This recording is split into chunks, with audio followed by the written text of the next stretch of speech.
Dorothy की मुलाकात button bright से हुई। सातवीं सड़क अच्छी थी और इधर उधर मुड़ी हुई थी हरे घास के मैदानों और डेज़ी और बटरकप से ढके खेतों और छायादार पेड़ों के समूहों के बीच से गुजरती हुई। वहां किसी भी तरह का कोई घर नहीं दिख रहा था और कुछ दूरी तक उन्हें कोई जीवित प्राणी भी नहीं दिखा।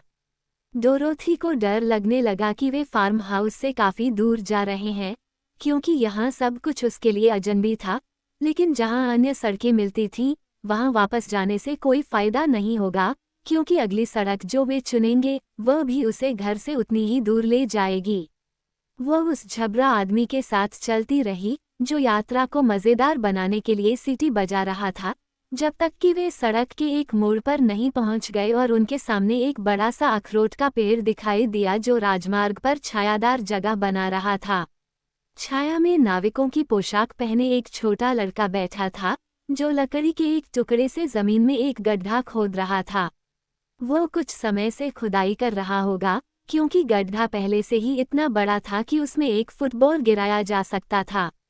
डोरोथी, टोटो और वह झबरा आदमी उस छोटे लड़के के सामने रुक गए, जो शांत और लगातार ढंग से खुदाई करता रहा। आप कौन हैं? लड़की ने पूछा। उसने शांति से उसकी ओर देखा।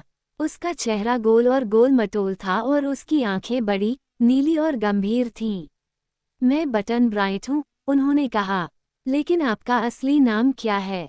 उसने पूछा। बटन उज्ज्वल। ये वास्तव में कोई सही नाम नहीं है, उसने आश्चर्य से कहा। क्या ऐसा नहीं है? उसने अभी भी खुदाई करते हुए पूछा। बिल्कुल नहीं, ये तो बस तुम्हें बुलाने की एक चीज है। तुम्हारा कोई नाम होना चाहिए।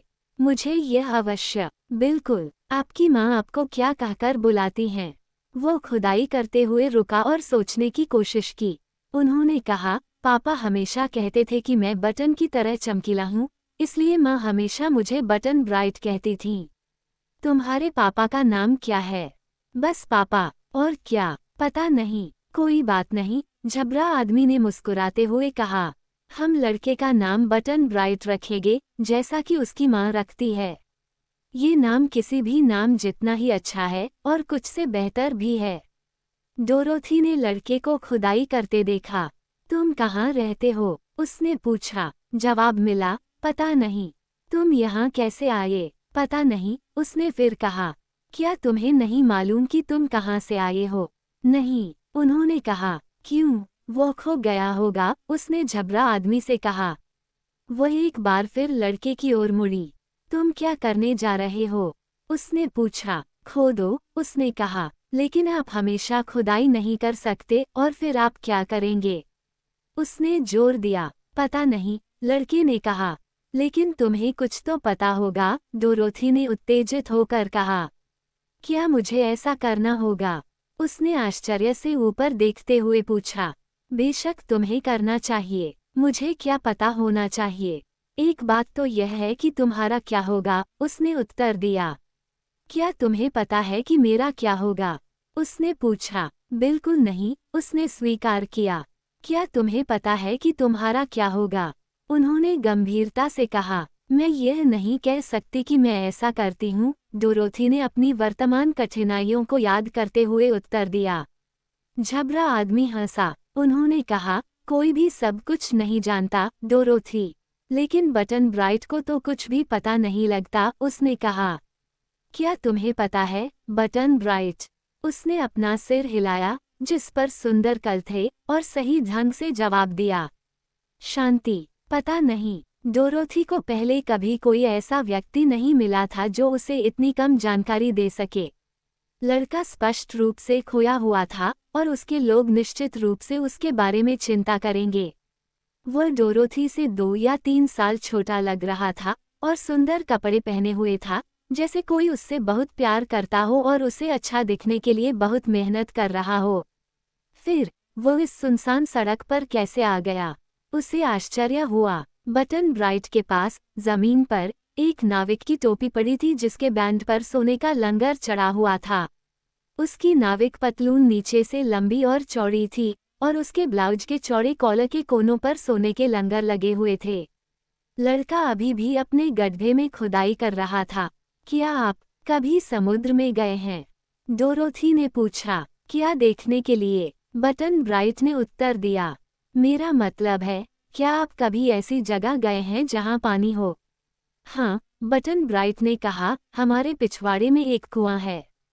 तुम समझ नहीं रहे हो, डोरोथी चिल्लाई। मेरा मतलब है, क्या तुम कभी किसी बड़े समुद्र में तैरते हुए बड़े जहाज पर सवार हुए हो? पता नहीं, उन्होंने कहा। तो फिर आप नाविकों के कपड़े क्यों पहनते हैं? नहीं मालूम, उसने फिर उत्तर दिया। डोरोथी निराश थी। तुम बहुत ही मूर्ख हो, बटन ब्राइट, उसने कहा। क्या मैं हूँ? उसने पूछा। हाँ आप ही। क्यों? उसने बड़ी बड़ी आंखों से उसकी ओर देखा। वह कहने ही वाली थी कि पता नहीं, लेकिन समय रहते उसने खुद को रोक लिया। इसका उत्तर तुम्हें देना है, उसने उत्तर दिया। बटन ब्राइट से सवाल पूछने का कोई फायदा नहीं है, झबरा आदमी बोला, जो एक और सेब खा रहा था। लेकिन किसी को तो इस बेचारे छोटे बच्चे का ख्याल रखना चाहिए, क्या तुम्हें नहीं लगता? इसलिए उसे हमारे साथ आना चाहिए। टोटो बड़ी उत्सुकता से उस गड्ढे को देख रहा था जिसे लड़का खोद रहा था, और हर मिनट उसकी उत्सुकता बढ़ती जा रही थी। शायद उसे लग रहा था कि बटन ब्राइट किसी जंगली जानवर के पीछे पड़ा है। छोटा कुत्ता जोर जोर से भौंकने लगा और खुद भी गड्ढे में कूद गया, जहां उसने अपने छोटे छोटे पंजों से खुदाई शुरू कर दी, जिससे मिट्टी चारों तरफ उड़ने लगी। मिट्टी लड़के पर बिखर गई। डोरोथी ने उसे पकड़ लिया और उसे अपने पैरों पर खड़ा किया, अपने हाथ से उसके कपड़े झाड़ दिए। बंद करो, टोटो, उसने आवाज लगाई। उस छेद में कोई चूहा या वुडचक नहीं है, इसलिए मूर्ख मत बनो। टोटो रुक गया, संदेहास्पद दृष्टि से छेद को सूंघा और उसमें से बाहर कूद पड़ा, अपनी दुम हिलाते हुए, मानो उसने कोई महत्वपूर्ण काम किया हो। ठीक है, झबरा आदमी ने कहा, चलो चलना शुरू करते हैं, नहीं तो रात होने से पहले हम कहीं नहीं पहुंच पाएंगे। आप कहाँ पहुंचने की उम्मीद करते हैं? डोरोथी ने पूछा। मैं बटन ब्राइट की तरह हूँ, मुझे नहीं पता, झबरा आदमी ने हंसते हुए उत्तर दिया। लेकिन मैंने लंबे अनुभव से सीखा है कि हर सड़क कहीं न कहीं जाती है, अन्यथा कोई सड़क नहीं होगी। इसलिए यह संभावना है कि अगर हम लंबे समय तक यात्रा करते हैं, तो मेरे प्यारे, हम अंत में किसी न किसी जगह पर पहुंचेंगे। वो जगह कौन सी होगी, इसका हम अभी अनुमान भी नहीं लगा सकते, लेकिन वहां पहुंचने पर हमें पता जरूर चल जाएगा। क्यों? हाँ, डोरोथी ने कहा, यह उचित लगता है, शगी मैन।